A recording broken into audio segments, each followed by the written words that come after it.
രാജ്യത്ത് ഏറ്റവും കൂടുതൽ ആളുകൾ എത്തുന്ന ആയുഷ് സ്ഥാപനങ്ങൾ കേരളത്തിലാണെന്ന് ആരോഗ്യമന്ത്രി വീണ ജോർജ് അഭിപ്രായപ്പെട്ടു. തകഴി ഗ്രാമപഞ്ചായത്ത് സർക്കാർ Ayurveda dispensary health wellness centre ഉദ്ഘാടനം ചെയ്ത് സംസാരിക്കുകയായിരുന്നു മന്ത്രി. അടിസ്ഥാന സൗകര്യങ്ങളിൽ ഏറ്റവും പ്രധാനപ്പെട്ടതാണ് ആരോഗ്യ കേന്ദ്രങ്ങളെന്നും മന്ത്രി പറഞ്ഞു. രാജ്യത്ത് ഏറ്റവും കൂടുതൽ ആളുകൾ എത്തുന്ന ആയുഷ് സ്ഥാപനങ്ങൾ കേരളത്തിലാണെന്ന് ആരോഗ്യവകുപ്പ് മന്ത്രി വീണ ജോർജ് തകഴി ഗ്രാമപഞ്ചായത്ത് സർക്കാർ Ayurveda dispensary health wellness centre ഉദ്ഘാടനം ചെയ്ത് സംസാരിക്കുകയായിരുന്നു മന്ത്രി. നമ്മുടെ ആയുർവേദ രംഗം നമുക്കറിയാം. കേരളത്തിന്റെ ആയുർവേദ രംഗം എന്നുള്ളത് ആഗോളതലത്തിൽ പ്രശസ്തമാണ്. വാസ്തവത്തിൽ നമ്മുടെ മുന്നിൽ അനന്തമായ സാധ്യതയാണ് ഉള്ളത്.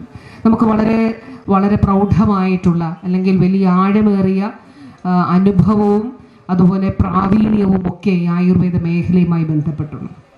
ഈ NABH അക്രഡിറ്റേഷൻ ഹോസ്പിറ്റലിൻ്റെ ഒരു ദേശീയ ഗുണനിലവാര ഒരു മാനദണ്ഡ പ്രകാരമുള്ള അക്രഡിറ്റേഷൻ അംഗീകാരം ലഭിക്കുന്നതിന് വേണ്ടി ഞാൻ കേന്ദ്രത്തെ സമീപിച്ചപ്പോൾ അവർ പറഞ്ഞു, രാജ്യത്ത് ഒരു ആയുഷ് ആശുപത്രി പോലും NABH അക്രഡിറ്റഡ് ആയിട്ടില്ല.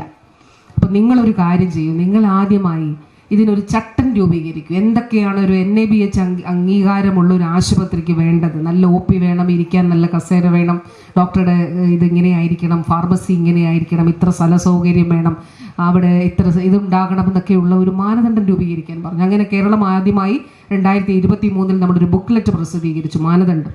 ആ ബുക്ക്ലെറ്റിൻ്റെ അടിസ്ഥാനത്തിൽ സംസ്ഥാനത്തെ 150 രാജ്യത്തിൻ്റെ ആയുഷിൻ്റെ ചരിത്രത്തിൽ ആദ്യമായി 150 ആശുപത്രികൾ NABH അക്രഡിറ്റഡ് ആയിട്ട് മാറിയിട്ടുണ്ട്. ഇന്ന് അതിൻ്റെ പ്രഖ്യാപനം ഔദ്യോഗികമായി നടന്നു. ഇനിയും നമ്മളതിൻ്റെ സർട്ടിഫിക്കറ്റ് വിതരണം നടക്കാൻ പോവുകയാണ്. നമ്മുടെ തകഴി ആയുർവേദ ഡിസ്പെൻസറിയും NABH അക്രഡിറ്റഡ് ആക്കുന്നതിനുള്ള പ്രവർത്തനം തുടങ്ങിയിട്ടുണ്ട്. വൈകാതെ പ്രസിഡന്റും അതിൻ്റെ ഒരു പുരസ്കാരം ഏറ്റുവാങ്ങാനായിട്ട് പോവുകയാണ്. പ്രസിഡന്റും മെഡിക്കൽ ഓഫീസറും എല്ലാം ചേർന്നുകൊണ്ട് ഈ കാലഘട്ടത്തിൽ രാജ്യത്ത് നമ്മുടെ സംസ്ഥാനത്ത് ഒരു ആയുർവേദ ഗവേഷണ കേന്ദ്രം, അതായത് താളിയോലകളിലൊക്കെ ഉള്ള ഈ ഔഷധങ്ങളുമായി ബന്ധപ്പെട്ട ആയുർവേദവുമായി ബന്ധപ്പെട്ടിട്ടുള്ള അറിവുകളെ പുതിയ കാലത്തിലേക്ക് അതിൽ ഡിജിറ്റലൈസ് ചെയ്ത് സൂക്ഷിക്കുന്നതിനും ലോകത്തെവിടെയുള്ള സർവകലാശാലകളിലെ വൈദ്യശാസ്ത്ര മേഖലയിലെ വിദ്യാർത്ഥികൾക്കോ അധ്യാപകർക്കോ ഗവേഷകർക്കോ ഇവിടെ വന്ന് ഗവേഷണം ചെയ്യുന്നതിനും വേണ്ടിയിട്ടുള്ള ഒരു അവസരം സൃഷ്ടിക്കുന്നതിന് വേണ്ടിയിട്ടുള്ള ഒരു വലിയ സ്ഥാപനം കേരളത്തിൽ ഇപ്പോൾ അതിൻ്റെ നിർമ്മാണത്തിൻ്റെ 1ാം ഘട്ടം ആശുപത്രി കെട്ടിടം പൂർത്തീകരിച്ചിട്ടുണ്ട്. അതിൻ്റെ ഗവേഷണ കേന്ദ്രം, മറ്റ് കാര്യങ്ങൾ അവിടെ നടക്കുകയാണ്. 45 വർഷത്തെ ചരിത്രത്തിൽ ആദ്യമായി 116ഓളം തസ്തികകൾ ആയുഷ് മേഖലയിൽ ആയുർവേദ ചികിത്സാ രംഗത്ത് സൃഷ്ടിക്കാൻ കഴിഞ്ഞു എന്നുള്ളത് വളരെ ഒരു കാര്യമാണ്. ഹോമിയോ വിഭാഗത്തിൽ 40 മെഡിക്കൽ ഓഫീസർമാരുടെ തസ്തികകളും സൃഷ്ടിച്ചു. അടിസ്ഥാന സൗകര്യങ്ങളിൽ ഏറ്റവും പ്രധാനപ്പെട്ടതാണ് ആരോഗ്യ കേന്ദ്രങ്ങൾ. ഒരു നാടിന്റെ ദീർഘനാളായുള്ള ആവശ്യമാണ് ഇവിടെ യാഥാർത്ഥ്യമായതെന്നും മന്ത്രി പറഞ്ഞു.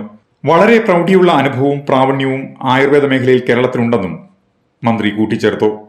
ആശുപത്രികളുടെ ഗുണനിലവാര പരിശോധനയ്ക്കുള്ള മാനദണ്ഡമായ NABH അംഗീകാരം സംസ്ഥാനത്തെ 150 ആശുപത്രികൾക്ക് ലഭിച്ചിട്ടുണ്ട്. തകഴി ആശുപത്രിക്കും ഈ അംഗീകാരം ലഭിക്കുവാനുള്ള പ്രവർത്തനം തുടങ്ങി. ചടങ്ങിൽ തോമസ് കെ തോമസ് MLA അധ്യക്ഷത വഹിച്ചു. തകഴിയിൽ ഹോമിയോ ആശുപത്രി നിർമ്മിക്കുന്നതിനുള്ള തുക MLA ഫണ്ടിൽ നിന്നും അനുവദിക്കണമെന്നും അദ്ദേഹം പറഞ്ഞു. കൊടിക്കുന്നിൽ സുരേഷ് MP മുഖ്യ പ്രഭാഷണം നടത്തി. CDNet news, Harippad.